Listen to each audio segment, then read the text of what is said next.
फैसला किया है कि मैं सुप्रीम कोर्ट के मोहतरम चीफ जस्टिस को ख़त लिखूंगा कि वो इस मामले की तहकीकात के लिए एक कमीशन तश्कील दें।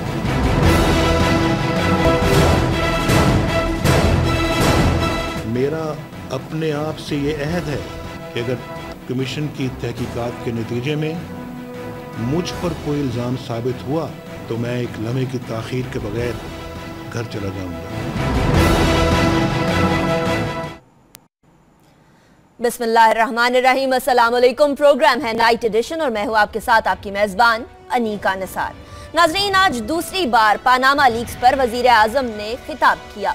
बड़े पुरएतमाद नजर आए और इस खिताब में सीधा सीधा कह दिया कि जुडिशल कमीशन, जो कि अपोजिशन के बहुत सारे लीडरान की डिमांड थी कि judicial commission chief justice of Pakistan की सरबराही में बनाया जाए, उसके हवाले से बात कर दी। लेकिन सवाल ये पैदा होता है कि क्या वजीर आजम नवाज शरीफ ने judicial commission chief justice of Pakistan की सरबराही में बनाने की बात की, या फिर ये बात की कि जुडिशल कमीशन के हवाले से खत लिखूंगा और उस खत के हवाले से चीफ जस्टिस ऑफ पाकिस्तान एक जुडिशल कमीशन तश्कील करेंगे। बहुत सारे सवालात उठे, लेकिन एट द सेम टाइम ये चीज़ भी सामने आई कि वज़ीर आज़म नवाज शरीफ बहुत सारी चीज़ों के ऊपर एक्सप्लेनेशन देते हुए नजर आए अपने ख़ानदान के हवाले से। पिछले खिताब में भी और इस खिताब में भी हमें वज़ीर आज़म जवाब देते हुए नजर आए और एक्सप्लेन करते हुए नजर आए कि किस तरीके से उनका ख़ानदान इस तमाम चीज़ में इन्वॉल्व नहीं है। नाज़रीन, खिताब में कुछ सियासी पहलू भी थे और कुछ ऐसे पहलू भी जो कि पुरानी दुखती रगों के ऊपर वज़ीर आज़म साहब के हाथ रखते हुए नजर आए। अब तमाम चीज़ें सामने आ गई और जुडिशल कमीशन की बात भी सामने आ गई। वज़ीर आज़म ने ये कहा कि अगर तो जुडिशल कमीशन ने मुझे कसूरवार करार दिया तो मैं फौरी तौर पर इस्तीफा दे दूंगा, और इस्तीफा देने के बाद क्या अगर ये चीज़ सामने नहीं आती कि मैं कसूरवार हूँ तो अपोजिशन के वो लीडरान जो कि इस तमाम चीज़ के ऊपर ज़्यादा शोर कर रहे हैं वो माफ़ी मांगने को तैयार होंगे अवाम से या नहीं होंगे। इसके अलावा बहुत ज़्यादा रद्द अमल भी सामने आया। खुर्शीद शाह साहब जो कि खुद भी एक जुडिशल कमीशन की डिमांड करते थे, एक कमीशन की डिमांड करते थे, रज़ा रब्बानी साहब का उन्होंने नाम भी दिया। उसके बाद ये कहते हुए खिताब के बाद नजर आए कि इसका तो फोरेंसिक ऑडिट होना चाहिए था, जुडिशल कमीशन की तो ज़रूरत ही नहीं थी। क्या ये मसला हल हो पाएगा या नहीं हो पाएगा, जबकि हम लोग ये देख रहे हैं कि चीफ जस्टिस पाकिस्तान का एक अहम दौरा भी है, तुर्की उन्होंने जाना है और वो वापस आएंगे। क्या ये चीज़ फिर तूल में तो नहीं चली जाएगी? क्या ये मसला एक बार फिर लंबा तो नहीं होता हुआ नजर आएगा? और TORs के हवाले से हर कोई ये कहता हुआ नजर आया, PTI बिलखुसूस ये कहती हुई नजर आई कि खत तो लिख दिया लेकिन टर्म्स ऑफ रेफरेंस के लिए ना तो किसी ऑपोजिशन लीडर से ना ही किसी ऑपोजिशन जमात से किसी भी तरह के सवाल पूछे गए, ना कोई मुशावरत की गई। ये मुशावरत किए बगैर टर्म्स ऑफ रेफरेंस भेज देना, ये भी क्या हुकूमत की एक तरीका था इस तमाम चीज़ को डिले करने का? सवालात बहुत सारे पैदा होते हैं। इस हवाले से बात करेंगे, आज किताब में बात करेंगे, टाइमिंग के हवाले से भी बात करेंगे। मैं अपने पैनल का इंट्रोडक्शन करवाती चलूँ। मेरे साथ मौजूद हैं कराची स्टूडियो से ज़फ़र हिलाली साहब। ज़फ़र हिलाली साहब बहुत शुक्रिया। इस्लामाबाद स्टूडियो से हमारे साथ मौजूद हैं रऊफ़ कलासरा साहब, सीनियर एनालिस्ट हैं, बहुत शुक्रिया हमें ज्वाइन करने का। और PMLN से ताल्लुक़ रखते हैं अब्दुल क़य्यूम साहब, सेनेटर अब्दुल क़य्यूम साहब, बहुत शुक्रिया आपने हमें ज्वाइन किया इस्लामाबाद से। रऊफ़ कलासरा साहब, आपसे शुरू करूंगी। ये जो स्पीच थी इसमें बड़े पुरएतमाद नजर आए वज़ीर आज़म, और पुरएतमादी तो तभी आती है जब बंदे को यकीन हो, किसी शख्स को यकीन हो कि कोई गलती नहीं है, कोई मिस्टेक नहीं है। आप ये समझते हैं कि वज़ीर आज़म साहब को इस चीज़ का यकीन है कि उनके पार्ट पर कोई ऐसी चीज़ नहीं है जिसकी वजह से उनके ऊपर उंगली उठाई जा सके? मेरा ख्याल है आपका ये कमेंट सुन के कि वज़ीर आज़म बहुत पुरएतमाद थे, वो ख़ुद भी थोड़े से हैरान हुए होंगे कि वाकई में इतना पुरएतमाद था कि अनीका कह रही हैं कि वज़ीर आज़म साहब बड़े पुरएतमाद थे और बड़े अच्छे तरीके से कॉन्फिडेंस के साथ उन्होंने अपने एतराज़ात का जवाब दिया। मैं बड़े एहतराम के साथ किया, तो मेरा ज़ाती तौर पर बड़ा अब कह सकते हैं एहतराम है कि मैं मियाँ साहब को मैं जानता हूँ, मैं कई दफ़ा ये बात कह चुका हूँ। एक साल मैं और हमारे दोस्त अरशद शरीफ, ज़ियाउद्दीन साहब, मैं बार बार इसलिए कहते रहता हूँ कि बहुत सारे बैकग्राउंड का हमें पता है। तो लंदन में हमने एक साल वहाँ गुजारा, रिपोर्टिंग करते थे हम सारे 2006-2007 में। सो मुझे अगर मियाँ साहब के बारे में कुछ अंदाज़ा है कि ये कब कॉन्फिडेंट होते हैं ये कब नहीं होते। पूरा एक साल हमने वहाँ पे गुजारा है, हमने रिपोर्टिंग की है। ऑलमोस्ट हमारी इनसे रोज़ाना मुलाकात होती थी ड्यूक स्ट्रीट पे जो इनका दफ्तर था ऑक्सफोर्ड स्ट्रीट में। तो लिहाजा मुझे थोड़ा सा है अंदाज़ा कि मियाँ साहब का मूड जो है वो किस वक्त क्या होते हैं। आज वाला मूड उनका कॉन्फिडेंस वाला नहीं था, वो शटर थे अगर मुझसे आप पूछें। और उसमें जो एक उस लीडर या प्राइम मिनिस्टर की चीज होती है कि लीडर या प्राइम मिनिस्टर अपना रोना लेके नहीं बैठते होते हैं, वो सेल्फ पिटी का शिकार नजर आए। बड़ा उनको क्लियर लग रहा था कि मेरे ऊपर बहुत जुल्म हुए हैं, बहुत मेरे ऊपर ज्यादतियां हुई हैं, मेरे खानदान पे हुई हैं। और मेरा ख्याल उनकी 30 मिनट की जितनी भी स्पीच थी अगर निकालें तो उनका आपको 25 मिनट जो है उन्होंने वो अपने ऊपर होने वाले आप कह सकते हैं जुल्म सितम की कहानियां उन्होंने सुनाई हैं जो उनके बकौल उनके साथ ज्यादतियां हुई, और उसमें बहुत सारे वो क्वेश्चन छोड़ गए हैं। एक तो मुझे याद आ रहा है उसका शेक्सपियर की बड़ी खूबसूरत कोट है, वो कहते हैं seizures wife be about suspicion. ये सीजर जो रोमन बादशाह था कि सीजर को तो छोड़ देना कि सीजर पे शक होता है या नहीं होता कि सीजर कोई गलत काम करे, सीजर के रिश्तेदारों पे भी शक नहीं होना चाहिए, उसकी बीवी पे, उसके दूसरे करीबी अजीज हैं उन पे भी शक नहीं होना चाहिए कि ये कोई गलत काम कर सकते हैं। अगर मुल्क का प्राइम मिनिस्टर बैठ के 30-40 मिनट तक अपना जवाब कौम को देता रहे तो मेरा ख्याल है there is something terribly wrong with the office of the prime minister of Pakistan. और जिन लोगों ने उनको तकरीर ये लिख के दी है जिसमें मैं समझता हूँ मीडिया हाउसेस पे उन्होंने बड़ी आके तनकीद की है, इमरान खान पे उन्होंने इंडायरेक्टली तनकीद की है, तो उन्होंने ऐसे मेरा ख्याल है आके पोज करने की कोशिश की है कि जितना कुछ भी हुआ है ये सारा का सारा पनामा लीक जो है शायद पाकिस्तानी मीडिया ने या इमरान खान ने मिल के लीक किया है, बाकी इसमें कोई दुनिया का कोई रोल नहीं है, ना इसमें उनको पनामा आप पनामा की मजम्मत कर सके हैं, ना जिन अखबारात ने आके अगेन जो इंटरनेशनल पेपर थे जिन्होंने आके लीकेज किया ना उनको याद रहे। वो 2-4 चीज़ें मेरे लिए बड़ी ये आप कह सकते सरप्राइजिंग थी, और मुझे आज सबसे ज़्यादा अपने साथ ये हमदर्दी फील हो रही है, जैसे उनको नवाज शरीफ साहब को हमदर्दी हुई है। हमें बैठ के मेरे जैसे लोगों को जो हमेशा जनरल मुशर्रफ के खिलाफ लिखते भी रहे, बोलते भी रहे, फ्रंट पे तनकीद भी करते रहे, उनको बैठ के कुछ उनकी चीज़ों को जस्टिफाई करना पड़ जाएगा, जो अगेन मेरे जैसे बंदे के लिए बड़ी बदकिस्मती है। उनका यह कहना जी हमें बाहर भेज दिया गया, मतलब जनरल मुशर्रफ साहब पे कह रहे थे कि उन्होंने हमें ज़बरदस्ती भेजा। मियाँ साहब शायद ये भूल गए हैं कि इन्होंने एप्लीकेशन लिखी थी जिसमें इन्होंने मेडिकल ग्राउंड्स दिए थे कि मेरी तबीयत ठीक नहीं है, मेरी फैमिली के इशू चल रहे हैं, मसाइल हैं, तो मुझे हेल्थ ग्राउंड्स पे मुझे आप इसको पार्डन करें। उनको पार्डन किया था, इनको पार्डन किया गया था, ये रिफ्यूज कर सकते थे, ये आके जदा ना जाते। सेम उन्होंने जनरल मुशर्रफ साहब को कहा कि वो कैसे चले गए। तो सर आप प्राइम मिनिस्टर ऑफ पाकिस्तान है, आपके वजीर दाखिला ने बैठ के हमें पूरा उन्होंने 2-3 दफ़ा चौधरी निसार अली खान साहब ने हमें समझाया कि जनाब के जनरल मुशर्रफ साहब को हमने बाहर कैसे जाने दिया है। अच्छा बहुत सारे सवालात मेरा ख्याल है उनकी तकरीर पे उठते हैं, और जिन लोगों को तनकीद की है कि मैं उनसे, अब मेरा यह ख्याल है कि मियाँ साहब जो है उनके जहन में, लास्ट कमेंट करूंगा मैं, आपके साथ बड़े हमारे ऑनरेबल पैनलिस्ट बैठे हुए हैं, उनसे भी आपने पॉइंट ऑफ व्यू लेना है। मियाँ साहब के जहन में किसी ने एक बात डाल दिया कि 93 में जब आपका गुलाम इसहाक खां के साथ ये फड्डा हुआ था, आपने बड़ी शानदार तकरीर की थी, उस तकरीर के बाद आपने कहा था मैं डिक्टेशन नहीं लूंगा, आप हीरो बन गए थे।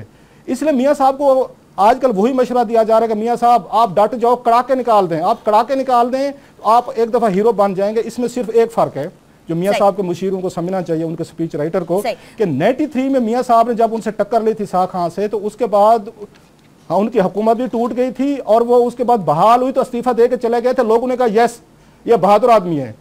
अब मियाँ साहब इस तरह की फेरी स्पीच करके इस्तीफा दे के घर चले जाएंगे मॉरल ग्राउंड पर, यस आई एग्री कि मियाँ साहब दोबारा हीरो बन जाएंगे। वो बैठ के वजाहतें देते रहेंगे जी मेरे साथ जुल्म हुआ, ज्यादती हुई, फलां ने ये कर दिया।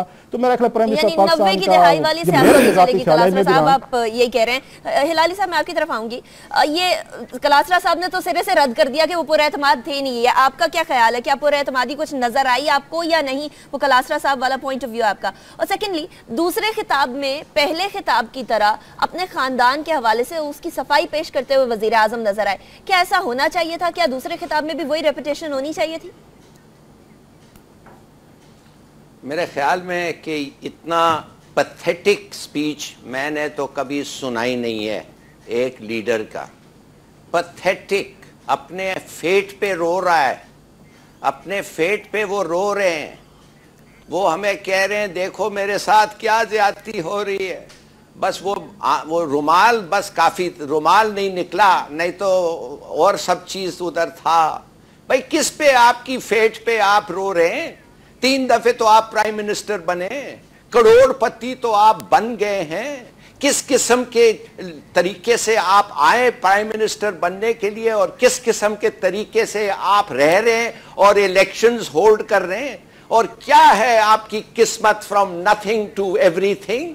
खुदा के लिए आप समझते हैं ये अवाम इतनी क्या कहते हैं, इतनी इनोसेंट है, इतनी नाइव है कि मान जाएंगे जो आपकी बात कर रहे हैं। I am very sorry, I am very sorry. ये स्पीच जो था ये बिल्कुल पैथेटिक, अनकन्विंसिंग। और देखिए ये रास्ता साहब ने तो एक दो पॉइंट्स बड़े अच्छे कहे कि भाई कौन भेजा उनको, उन्होंने दरखास्त की जाने के लिए, और कह रहे हैं कि देखिए मेरे साथ ये होता है मगर मेरे अपोनेंट्स के साथ इंसाफ नहीं होता है। तो क्यों नहीं करते हो इंसाफ तुम्हारे अपोनेंट्स के साथ? आप ही तो उनको निकाले हैं, मुशर्रफ साहब को तो जाने, आप ही तो जाने दिया है उनको। सही नहीं, आई एम वेरी सॉरी, मुझे समझ नहीं आ रही है कि अच्छे लोग जैसे जनरल कयूम हैं, अब ये इनको लीडर मानते, इनको समझते हैं कि ये लोग, ये जो हैं ये लीड करता है नेशन। माफ करिए, सॉरी टू से सो, एक तो इन लोग कह रहे हैं कि ये कंस्पिरेसी और ब्लैकमेल है और पाकिस्तान को डिस्टेबलाइज करने के लिए है। दूसरे आधा अवाम तो कहते हैं ओपन एंड शट केस है। एक सवाल का जवाब देना है, एक सवाल का जवाब देना है। 93 से 96 जब आपके पास कोई फॉरेन इनकम नहीं था, आपने पैसे कैसे भेजे अपने बेटों को कि उनके पास 4 मेफेयर में प्रॉपर्टीज है? बता दे और केसेस क्लोज। कयूम साहब से लेते जाने ब्रेक की तरफ। ब्रेक के बाद ये सवाल जो कलासरा साहब ने भी उठाया और साथ ही हिलाली साहब ने भी उठाया, इसका जवाब लेंगे कयूम साहब से।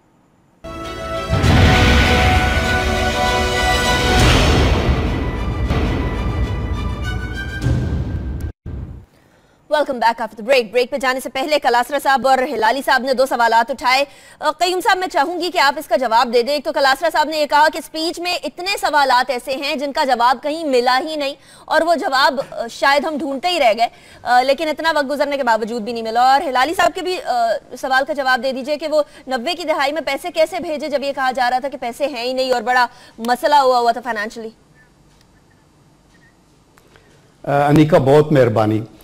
देखिए, फौज में जब आपने किसी ऑब्जेक्टिव को अटैक करके कैप्चर करना होता है तो पहले प्रेपरेटरी बम्बार्डमेंट होती है। हर कैलिबर का वेपन आप फायर करते हैं, एयर बस्ट भी, ग्राउंड बस्ट भी, डिले फ्यूजेस। तो मेरे दोनों मेहरबान एनालिस्ट ने अपनी पूरी ताकत के साथ उन्होंने पहले तो बम्बार्ड किया है, अभी फिजिकल ट्रूप्स आगे जाएंगे और अटैक करेंगे। देखिए, मैं दोनों की बड़ी इज्जत करता हूं, लेकिन हमें डिस्पैशनेटली ये इस चीज को एनालाइज करना चाहिए। इनके अपने पॉइंट्स हैं, आई रिस्पेक्ट देयर ओपिनियन, लेकिन मैं ये कहना चाहता हूं कि इसके अंदर आपने कहा कि मियां साहब कॉन्फिडेंट थे, कम से कम आपका मेरे साथ है तो 50% तो हम इधर विन करते हैं। दूसरी बात मैं ये कहना चाहता हूं कि देखिए, बेसिकली इस तकरीर में 2 चीजें आई हैं। एक ये कि उन्होंने कहा है कि सुप्रीम कोर्ट के चीफ जस्टिस को लिखूंगा कि वो कमीशन बनाएं और इसको इन्वेस्टिगेट का जो तरीका होगा वो करेंगे। और नंबर 2 कि अगर मेरे ऊपर कोई हरफ आएगा तो मैं तैयार हूं कि मैं क्विट कर जाऊंगा, मैं चला जाऊंगा। ये दोनों बड़ी एक, अभी इसके बाद तो आप देखिए कि और एक लीडर क्या कह सकते हैं। बाकी बात है मसला कि और चीजें क्यों कहीं, ये मैं आपको बताना चाहता हूं कि क्यों कहीं। देखिए, एक तो अगर यहां को डिक्टेटर होता ना तो वो अव्वल तो इस तरह की एक्सप्लेनेशन देने की उसको जरूरत ही कोई ना होती।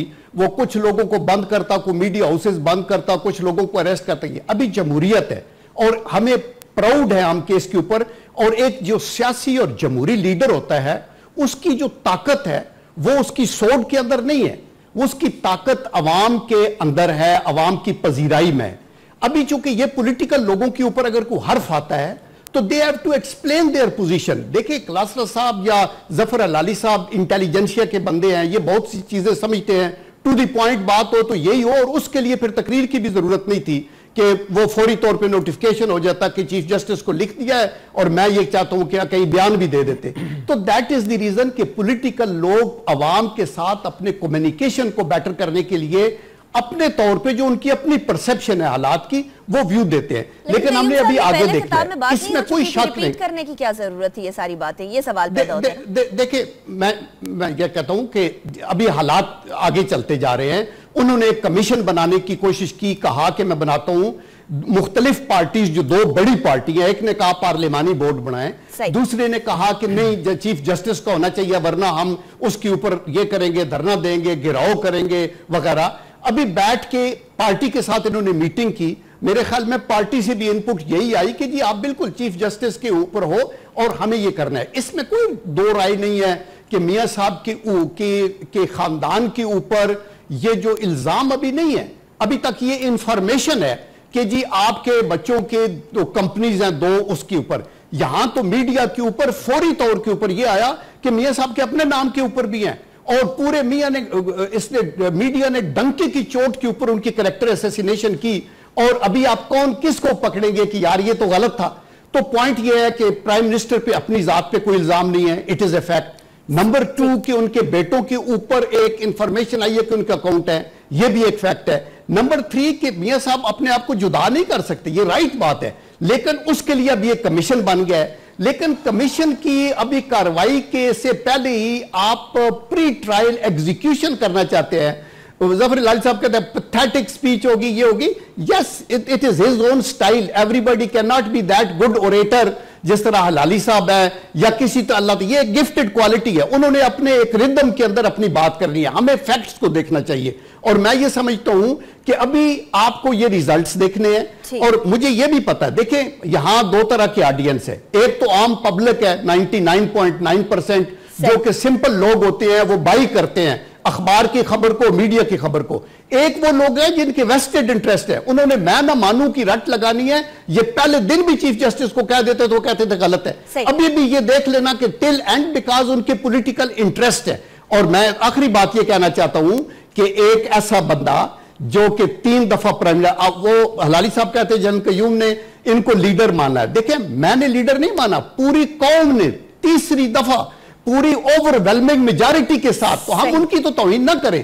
कल तक अगर इनके ऊपर कुछ चीज साबित होगी तो ये चले जाएंगे और कोई और आप लीडर चुनेंगे। तो therefore I think we should be, हमें इंसाफ पसंदी से काम लेना चाहिए और हमें इनको अपना पूरी एक्सप्लेनेशन देने दें। और चलिए कमीशन के बारे में कलासा साहब बात हुई, कमीशन के बारे में टीओआरस के ऊपर भी एक तो बात आ गई पीटीआई की जानिब से कि जी टीओआरस आपने किसी जमात से पूछे बगैर कर दिए, और चीफ जस्टिस पाकिस्तान को खत तो लिख दिया, लेकिन वजीर आजम ने अपनी स्पीच में कहीं ये नहीं कहा कि चीफ जस्टिस की सरबराही में कमीशन बनाने की बात की। उन्होंने कहा खत लिख दिया कि वो सुप्रीम कोर्ट की सरबराही के अंदर ये तमाम चीजें करें।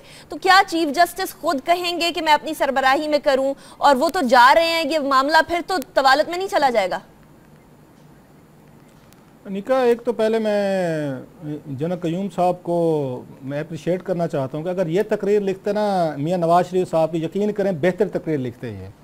जितना अच्छा डिफेंस इन्होंने उनका देने की कोशिश की है, इतना तो मेरा ख्याल है मादत के साथ नो ऑफेंसेस, इतना तो मियाँ साहब अपनी तकरीर में खुद भी नहीं दे सके कि वो तो पूरी देर तक, वो सारी देर तक अपने ख़ानदान पे होने वाले जुल्म सितम की कहानी बताते रहे। तो जो इन जनरल कयूम साहब ने कम से कम एक बड़े अच्छे ब्रॉडर पर्सपेक्टिव में चीज़ों को हम उनसे डिसएग्री कर सकते हैं, लेकिन ये दाद देनी पड़ेगी जनरल साहब को कि वो सियासी लोगों से बेहतर तकरीर भी कर सकते हैं और बेहतर वो डिफेंस भी ढूंढने की कोशिश कर सकते हैं। ये कम से कम एक दो चीज़ों का मैं क्रेडिट उनको दूंगा।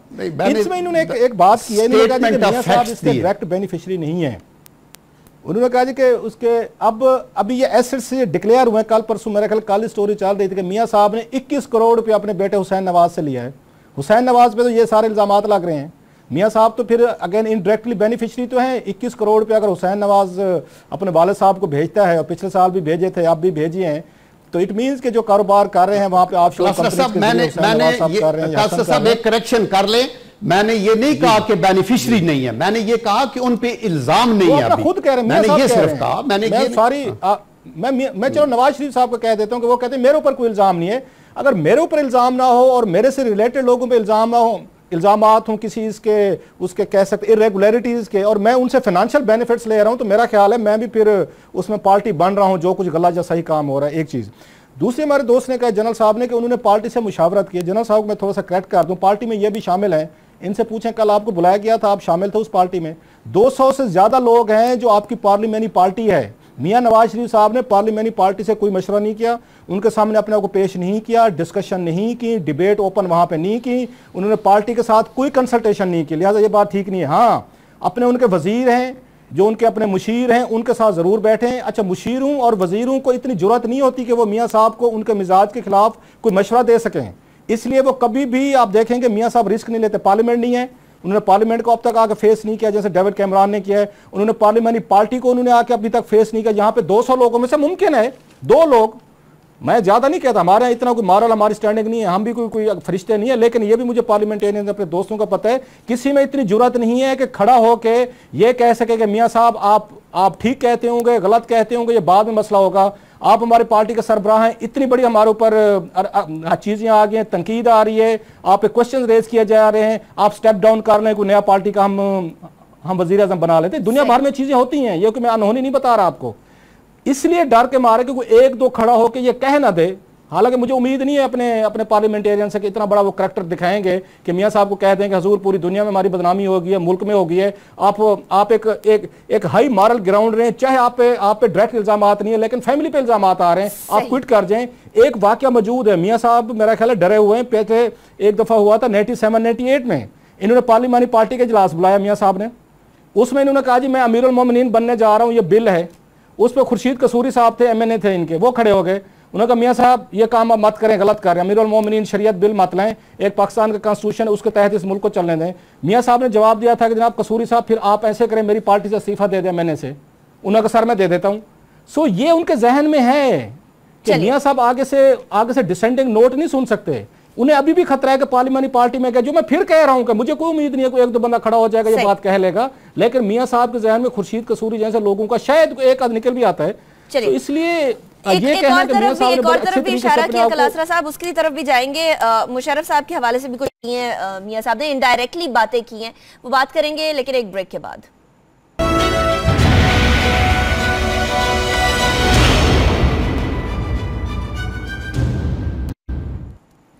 Welcome back after the break पे जाने से पहले कलासरा साहब कह रहे थे कि शायद वजीर आजम साहब अभी कतराते हैं, डरते हैं कि अगर वो सब लोगों के सामने अपने जितने भी MNAs MPs हैं उनके सामने आएंगे तो शायद कोई एक आधा सवाल उठा दे।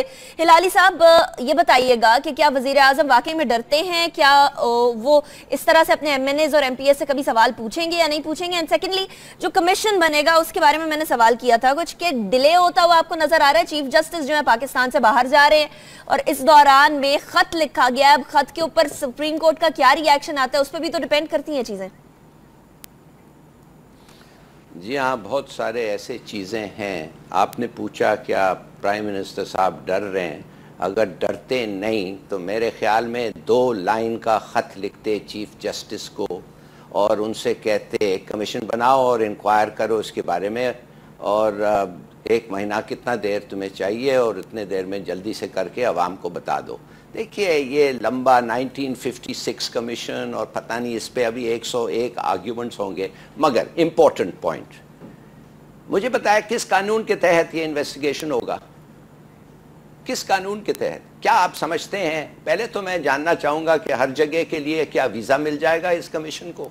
चलो मिल जाएगा, क्या आपका ख्याल ये है कि वो जब प्राइवेट बैंक्स को जाके कहेंगे कि बताओ जल्दी हमारे साथ ये इन्होंने ये किया, वो पूछेंगे तुम कौन हो भाई, how dare you come and ask us questions? हमारा तो ये हमारा कानून तो नहीं है, तो आप किस कानून के अम्ब्रेला लेके जा रहे हैं? चलिए आप United nation convention against corruption का अम्ब्रेला लेके जा रहे हैं, वेरी गुड, बड़ी अच्छी बात है। पनामा भी मेंबर है, GB भी मेंबर है, पाकिस्तान भी मेंबर है, वेरी गुड। अब आप उनको जाएंगे और बैंक्स के पास जाके कहेंगे कि ये ट्रेस करें ये पैसे, तो वो कहेंगे, पहले तो वो कहेंगे कि जी ये जो कन्वेंशन है इसकी इंटरप्रिटेशन हम तो मुख्तलिफ समझते हैं, you may seek our help, इसके माने नहीं है कि we are obliged to give it. वो फिर लड़ेंगे, वो गवर्नमेंट के पास जाएंगे, उनके गवर्नमेंट के पास जाएंगे, वो कहेंगे आपके क्या व्यूज हैं। देखिए बहुत सारे रुकावटें हो रहे हैं, ये बहुत सारे रुकावटें हैं, और अगर इस तरीके से ये प्रोसीड करेगा तो it will be a never ending, her bank के पास, हर आदमी के पास। तो कहने की बात यह है, एक बड़ा अच्छा प्रोविजन था लॉ नैब में जिसमें लिखा गया था कि एक दफे आपको शो कॉज नोटिस जब मिलता है, मिसाल के तौर पे कि you are living beyond your means, या आप बताएं आप 15 घर कैसे खरीद सके, तो फिर आप पे बर्डन आता है ऑफ प्रूफ के प्रूफ करने के लिए। तो नवाज शरीफ साहब के बारे में एक सीधी छोटी सी बात है कि आपने खुद का, आपके बेटे ने कहा पूरी दुनिया को पता है कि आपके पास 4 मेफेयर प्रॉपर्टीज हैं।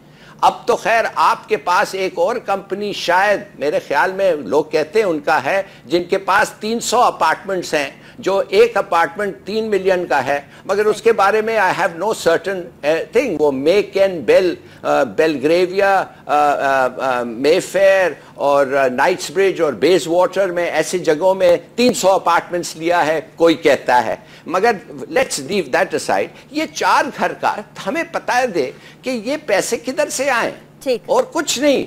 और burden is on Nawaz Sharif साहब टू प्रूव कि भाई ये किधर से आए। अगर वो प्रूव कर दें तो बात खत्म हो गई। अच्छा, आपको फोरेंसिक ट्रेल किस चीज का चाहिए? सही। कयूम साहब ये बता दीजिएगा, डेविड कैमरून आए, उनके ऊपर इल्जाम लगा, यही पैनामा लीक्स के अंदर ही लगा, उन्होंने आके सीधी सीधी तमाम चीजें सामने रख दी। वजीर आजम नवाज शरीफ साहब को कमीशन बनाने की क्या जरूरत है? 2 दफा खिताब कर लिया, इसके अंदर तमाम चीजें अगर रख देते तो अवाम वैसे ही सेटिस्फाई हो जाते, ये कमीशन की क्या जरूरत पड़ती? और वो कल हिलाली साहब के सवाल का भी जवाब दे दीजिएगा कि पैसे किधर से आए।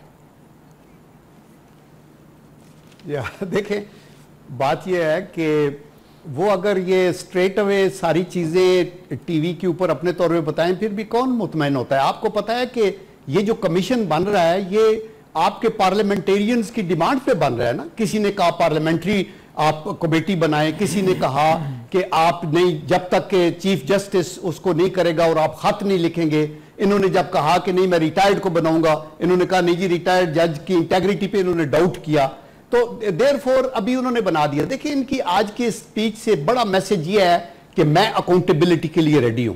अभी अगर आप मुझसे ये पूछते हैं कि उनके फलाम पैसे किधर से उधर आए, तो मुझे तो ख्वाबो ख्याल में नहीं है ना कि किधर से आए। ये जो कमीशन बन रहा है और जो अपने आप को वो पेश कर रहे हैं और साथ ये कह रहे हैं कि एन आयोटा शेड भी मेरे इंटेग्रिटी पे आएगा तो मैं छोड़ जाऊंगा, तो इससे ज्यादा और अभी क्या मांगते हैं? मेरा मतलब ये है कि हमें एक लिमिट तक एक कानूनी बात है, गैर इखलाकी बात की बात हो रही है, इखलाकी जवाज की बात हो रही है। कानून के दायरे के अंदर तो हो सकता है ऑफशोर कंपनीज हो। देखें अनिका, बिल्कुल ठीक बात है कि हमारे जो लीडर्स हैं और हम में से हर बंदा जो एक की अपॉइंटमेंट के ऊपर है, सिर्फ करप्शन की अकाउंटेबिलिटी नहीं होनी चाहिए, मॉरल अकाउंटेबिलिटी भी होनी चाहिए। इखलाकी बातों के ऊपर भी बड़ी बात है, जरूर होना चाहिए। लेकिन अभी आप ये आगे चलेगा तो तब ना। अभी तो देखिए ना, कोई इखलाकी उन्होंने कोई जुर्म तो नहीं किया। ये जो कंपनियां ऑफशोर हैं, ये पूरी दुनिया का जो फाइनेंशियल इंटरनेशनल सिस्टम है ये उनसे लिंक्ड है और दे आर लीगल। वेस्ट पूरा उनके अंदर करता है, पूरी वर्ल्ड की इकोनॉमी के हार्ट के ऊपर है ये कंपनीज, और लोगों ने किए हुए हैं और उनका फायदा है जहां कंपनीज लगती हैं। और जो लोग टैक्स की बचत करते हैं उनकी अपना एक इंसेंटिव तो उन्होंने किया, तो इस चीज ही को तो आपने इन्वेस्टिगेट करना है ना। और अभी दूसरी बात यह है कि ये लाली साहब का पॉइंट ठीक है कि कैसे होगा, बाहर की दुनिया में जाएंगे तो कौन इनको अलाउ करेगा, ये वैलिड क्वेश्चंस हैं। तो ये अभी क्वेश्चन आगे जाएंगे ना। देखिए ना, ये अनपढ़ लोगों के पास तो ये नहीं गया है। चीफ जस्टिस हमारी जो सुप्रीम अदालत है वो जलीलुल कदर एक ओहदे के ऊपर फाइज चीफ जस्टिस को गया है, तो उनको पता है उनकी क्या लिमिटेशंस हैं। वो आगे से पूछेंगे कि ओके, हमने जो कमीशन बनाना है इसमें ये होना चाहिए, इसमें कोई कानूनी प्रोविजन चाहिए तो हम उसको कर लेते हैं, ताकि हमें ये पूरा एग्जीक्यूट करना हो ना। वो आंखें बंद करके तो नहीं करेंगे। तो जो हम लेट से टीवी का एंकर है या मेरे जैसा कोई एनालिस्ट है, अगर हमें सब कुछ डिक्टेट करना है और 200 चैनल है, 100 चैनल है, हर बंदा उनको सलाह देगा, तो उन्होंने करना तो वही है जो कानून के मुताबिक है। एक और बात क्लासर साहब ने कहा कि उन्होंने पार्टी की पार्लिमानी से कंसल्ट नहीं किया, ये बिल्कुल ठीक कह रहे हैं, उनसे भी होना चाहिए। लेकिन अभी जो फंडामेंटली उन्होंने अपने कैबिनेट के मिनिस्टर्स और एडवाइजर से किया और फिर he state jump to the public, यानी सबसे इंपॉर्टेंट तो पब्लिक के साथ कांटेक्ट है ना, वो पार्लियामेंट से भी ज्यादा इंपॉर्टेंट है कि अब डायरेक्टली पब्लिक को ये बता रहे हैं कि मैंने ये किया। ये तो मकसद ये है कि पब्लिक डायरेक्ट सवाल तो नहीं पूछ सकती। आपकी पार्लियामेंट्री कमेटी जो है वो बैठ के डायरेक्ट सवाल तो कम से कम पूछ सकेगी ना, अवामी नुमाइंदे हैं वो। पार्लियामेंट के अंदर भी जाएंगे, आप देखेंगे पार्लियामेंट के अंदर भी जाएंगे। ठीक है, अभी वो भी हो गया, अभी हमें आगे देखना है। मुझे ब्रेक की तरफ जाना है। कयूम साहब इस बात को कंटिन्यू करते हैं, पेश कर दिया। मुझे ब्रेक लेने दीजिए, ब्रेक के बाद वापस आते हैं, इस बात को कंटिन्यू।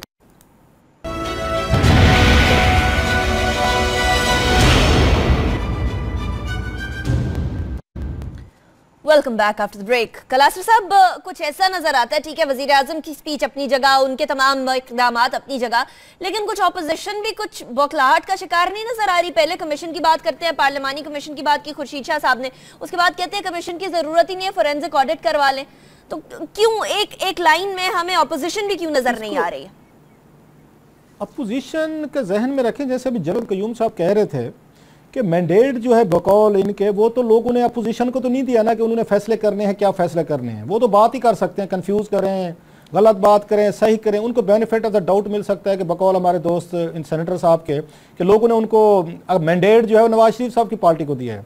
सो उनको बेनिफिट ऑफ द डाउट हमेशा मिलेगा अपोजिशन को। वो कह सकते हैं जनाब कि जिन लोगों को आपने मैंडेट दिया है, आप जाने वो जाने, हमें अपोजिशन के अपने रोल के लिए दिया है, और जो रागनी जो अलाप हम यहाँ पे अब बजा सकते हैं हम तो बजाते रह गए। अपोजिशन का काम हमेशा थर्ड वर्ल्ड मुल्कों में, पाकिस्तान जैसे मुल्कों में यही होता है कि हुकूमतों के लिए जहां मौका मिले प्रॉब्लम पैदा करो, उनको टफ टाइम दो। लिहाजा उन पे तो ब्लेम मैं तो ये डालने के लिए तैयार नहीं हूँ कि वो कंफ्यूज हैं, वो जानबूझ के ऐसे खेल खेल रहे हैं। उनका काम ही ये हुकूमतों के लिए ट्रबल्स पैदा करना। थर्ड वर्ल्ड मुल्कों में यही होता है। इवन आप उसमें डेवलप मुल्कों में जाएँ तो वहाँ भी इश्यूज उसमें डिफरेंट हो सकते हैं, लेकिन एम्बेरसमेंट जो है हमेशा अपोजिशन करती है। एक चीज जो भी हमारे दोस्त सेनेटर कयूम साहब कह रहे थे कि अभी उन पे वजीर आजम साहब पे कोई बातें प्रूव ही नहीं हुई। बात यह है कि हमारी जो कौम है ये मेमोरी लॉस से सफ़र करते हैं। मैं आपको अगली बात कहता हूँ, मियाँ साहब को ये कमीशन बनाए ना बनाए, ये इसी तरह रहे, ये कौम इनका कुछ नहीं कर सकती, ना कौम ने कुछ करना है। पाकिस्तान में ये जहन में रखें, मादरत के साथ इस कौम के साथ मैं पहले से माफ़ी मांग लेता हूँ जान के मान पा के, इस कौम के मसले ना करप्शन है ना मॉरल इश्यूज हैं, ना इनको हुक्मरानों में इतनी क्लीन इनको हुक्मरान चाहिए हमें। हम भी 19-20 ऐसे ही हैं जैसे हमारे हुक्मरान हैं। ये आप मुझे बताएं किस किस पे इल्जामात एलिगेशन के नहीं लगे, करप्शन पे प्रूफ भी हुए हैं, वो जेलों में भी गए हैं, वो इस मुल्क के वजीर आजम भी बने, इस मुल्क के सदर भी बने हैं, वो वजीर भी बने। आप कहें तो मैं 20 नाम आपको गिनवा देता हूँ। ये मियाँ साहब पे कोई पहली दफा इल्जाम लग रहा है, आपका ख्याल है? अच्छा, तो नैब जब यहाँ पे था वो लाख कहते रहे कि वो नैब था, इनको सजा हुई 40 करोड़ रुपया हमजा शहबाज ने पेमेंट की है नैब को। इनको मियाँ साहब के बिहाफ पे मेरे पास डॉक्यूमेंट्स है सारे जो मियाँ साहब ने पेमेंट की है। इससे पहले शहबाज शरीफ साहब जेलों में रहे हैं, इससे पहले हजरदारी साहब रहे हैं, गिलानी साहब रहे हैं, मैं आपको बड़े बड़े नाम बता रहा हूँ सिर्फ। ये तमाम लोग आपके मुल्क के सदर भी रहे हैं, वजीर आजम भी रहे हैं। जरदारी साहब जो है $60 मिलियन के साथ वो आपके प्रेसिडेंसी में 5 साल गुजार के गए हैं। सही। तो कलासरा साहब जिस तरह आप कह रहे हैं, हिलाली साहब की तरफ जरा जाऊंगी। ठीक, हिलाली साहब अगर आवे का आवाई बिगड़ा हुआ है, मियाँ साहब परेशान ना हो, मियाँ साहब परेशान ना हो। इस कौम के मसले ना करप्शन है ना मोरालिटी है, ना ये लीडरों में इनको चाहिए बस चस्का है। हम भी पूरा कर रहे हैं, कौम भी पूरा कर रही है, पर मियाँ साहब ने आज आके बता दिया मैं बेगुनाह हूँ, कौम मान लेगी वो बेगुनाह है। अच्छा हिलाली साहब, अगर आवे का आवाई बिगड़ा हुआ है और हुकूमत भी वैसी, ऑपोजिशन भी वैसी, तो फिर हम किस पे तकिया रख के बैठे कि जी ये हमारे मसले को हल कर देगा? फिर वो जो पॉइंट आउट किया है अपनी स्पीच के अंदर भी वजीर आजम साहब ने, छोटा सा पॉइंट किया, मुशर्रफ साहब की तरफ कुछ इशारा दिया, क्या हम उस तरफ देखें, कहाँ देखें, अवाम की पावर पे देखें, फिर कौन सी जगह रह जाती है ऐसी? पहले तो अनीका आप थोड़ा सा सोचिए, ये जो 200-300 साल गोरों ने जो हुकूमत की है इस सब कॉन्टिनेंट पे, कभी आपने पूछा है कि उस वक्त अगर हमारा इंडियन सब कॉन्टिनेंट का पॉपुलेशन 300 मिलियन था या 400 मिलियन था, कितने गोरे थे? मैं आपको बताता हूँ, एक्सेप्ट ड्यूरिंग वर्ल्ड वॉर 2 जब उनके वो नंबर्स बढ़ने लगे, 50,000 से 1 लाख गोरे, इससे ज़्यादा थे ही नहीं है।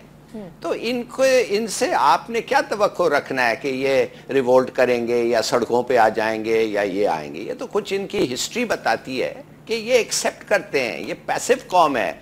ये हमारे लीडर्स जो हैं ब्लेटेंटली करप्ट हैं, और जब पकड़े जाते हैं तो फिर अपील करते हैं, वो लोगों को अपील करते हैं या कोर्ट में अपील करते हैं। बड़ी अफसोस की बात है। अब देखिए, अगरचे किसी सेम्बलेंस ऑफ मोरालिटी और डिसेंसी होता तो मेरे ख्याल में जिसको भी ऐसे चार्जेस को फेस करना पड़ता, और ख़ास तौर अगर ऐसे ओहदे पे थे, तो वो कहते हैं मैं बदतरफ हो जाऊंगा, आई विल स्टेप डाउन।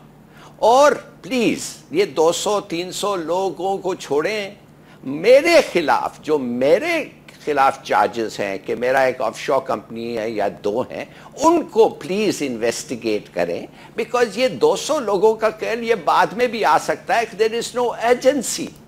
मगर इधर तो कुछ नहीं, इधर तो मैंने वेबसाइट पे बकौल आपके स्क्रीन्स पे मैंने देखा है, जनरल साहब कह रहे हैं कि उनका नाम नहीं है, मैंने स्क्रीन्स पे देखा है साइट, वो जो वेबसाइट है वर्ल्ड बैंक IMF का, रिकवरेबल स्टोलन एसेट्स, 2 कंपनीज का नाम और इनका नाम साथ था। Now I saw it with my own eyes, शायद that was a put on job. इनका कोई बहुत बड़ा दुश्मन आके ऐसा सब पाकिस्तान की टीवी चैनल्स के सामने ऐसे करा, मुझे नहीं पता, मगर जो मैंने देखा है वो मैं आपको बता रहा हूँ। और फिर भी ये नहीं हट रहे। मुझे आप बताएं, मुझे finally let me just say something, मेरे ख्याल में अगर वाकई आदमी को ट्रूली इनोसेंट होता, वो कहता मैं जा रहा हूं, प्लीज इन्वेस्टिगेट करें, मेरे दुश्मन को लाके इन्वेस्टिगेशन करवाएं। कयूम साहब, क्या खतरा है, क्या डर है कि वजीर आजम जो है अपने आप को, इसे अपने सियासी कद को नहीं बढ़ाते और कहते कि ठीक है मैं जा रहा हूँ,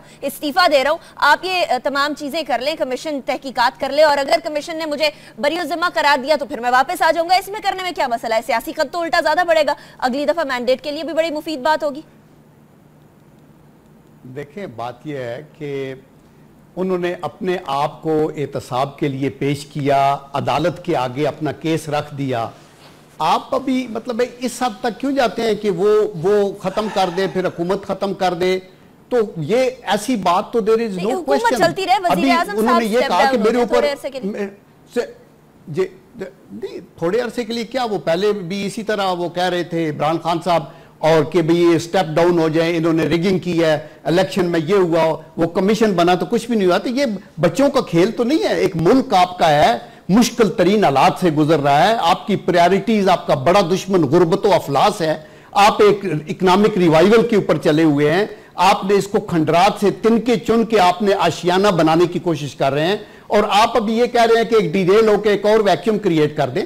दूसरी बात यह थी कि कंसल्ट करने की बात मैं आपको बताऊं, 4-5 दिन डिस्कशन हुई है इस इशू के ऊपर कौमी असेंबली में, और 3-4 दिन सेनेट के अंदर तकरीबन 35 से 40 स्पीकर बोले हैं हर पार्टी की तरफ से, और उनके बाकायदा वहां हमारे मिनिस्टर बैठ के नोट्स लेते रहे हैं, और ये सारी चीज प्राइम मिनिस्टर को भी कन्वे होती रही है, तो इसलिए इनके साथ इंटरेक्शन भी होता रहा है। बाकी ये है कि देखिए, मुआशरे से ये मुआशरा 2 साल के से नहीं जन्म लिया, 70 साल से हम इधर हैं, उससे पहले लेगेसी है ब्रिटिश इंडिया के टाइम की, और अभी आपके बहुत से मसाइल हैं, इनको हल करने के लिए या तो हम मायूसी का शिकार हो जाएं और शिकस्त कबूल कर लें। हमने एक पार्लिमानी सिस्टम ऑफ डेमोक्रेसी को कबूल किया हुआ है, और इसके ऊपर भी हम यही कहते हैं कि आईन की पासदारी और जमहूरियत की मजबूती जो है वो पाकिस्तान की बका की जामन है। तो हमें इसी सिस्टम को बेटर करना है ना। आज ये सिस्टम है तो हम ये सारी बातें कर रहे हैं, आपके दिल में जो आता है हम कहते हैं, हुकूमत के ऊपर जो दिल करता है वो करते हैं, अदलिया अपनी मर्जी से फैसले कर सकती है। ये बहुत बड़ा एसेट है बाखुदा। चलिए, बहुत बड़ा एसेट है और सवाल उठाना डेफिनेटली हक बनता है पाकिस्तानी अवाम का। बहुत शुक्रिया हक बनता है। जफर हिलाली साहब, बहुत शुक्रिया, आपने हमें ज्वाइन किया। रऊफ कलासरा साहब, थैंक यू सो मच, आपने भी हमें ज्वाइन किया।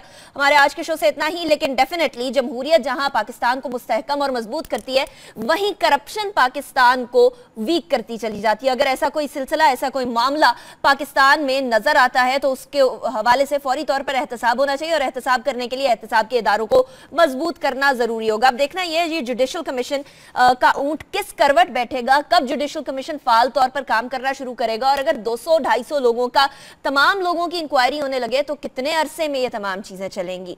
हमारे आज के शो से इतना ही। अपना बहुत ख्याल रखिएगा। पाकिस्तान और पाकिस्तानियों के लिए दुआ गो रहिएगा। अल्लाह हाफिज।